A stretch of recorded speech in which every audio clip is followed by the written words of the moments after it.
আমি বলবো সম্ভবত 2 সপ্তাহের মধ্যেই খুব তাড়াতাড়ি বৈঠক হবে। মার্কো রুবিও তার রুশ সমকক্ষ ল্যাভরভের সঙ্গে দেখা করবেন। যেমন আপনারা জানেন, তাদের বৈঠকের সময় ও স্থান শিগগিরই ঠিক করা হবে। হয়তো ইতোমধ্যে ঠিক হয়ে গেছে, ওরা কথা বলে ফেলেছে। আর আমি মনে করি ফোনালাপটা খুবই ভালো ছিল, ফলপ্রসূও ছিল। আমি প্রেসিডেন্ট পুতিনের সঙ্গে দেখা করব এবং এরপর সিদ্ধান্ত নেব কি করা হবে। আগামীকাল আমি প্রেসিডেন্ট জেলেনস্কির সঙ্গে বৈঠক করব আর তাকে এই ফোনালাপের বিষয়েও জানাবো। একটা সমস্যা আছে, পুতিন আর জেলেনস্কি একে অপরকে খুব একটা পছন্দ করেন না, ওদের সম্পর্ক ভালো নয়।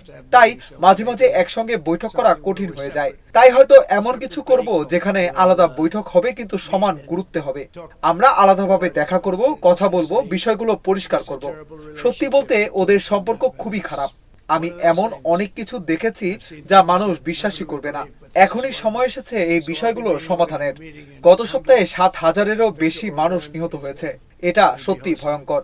আপনারা জানেন, এতে আমাদের দেশের সরাসরি কোনো ক্ষতি নেই, আমরা আমাদের মানুষ হারাচ্ছি না। কিন্তু রাশিয়ান এবং ইউক্রেনীয়রা মরছে, মূলত সৈন্যরাই প্রাণ দিচ্ছে। আমরা চাই এই হত্যাযজ্ঞ বন্ধ হোক। আপনারা বলুন তো, বুশ কি কোনো যুদ্ধ শেষ করেছিলেন? বাইডেন কি করেছেন? না, বাইডেন তো উল্টো যুদ্ধ শুরু করেছেন, কারণ তিনি বোকামি করেছেন। আমি 8টা যুদ্ধ শেষ করেছি, আর এটা হবে 9ম। আমি আশা করছি খুব শিগগিরই এটা থামাতে পারবো। প্রথমে রুবিও বৈঠক করবেন, ভাইস প্রেসিডেন্টও এতে যুক্ত থাকবেন। পুরো টিমই কাজ করছে। স্টিভ উইটকফও এতে অংশ নেবেন। The whole team is involved. Steve Witkoff will be involved. Yeah, please.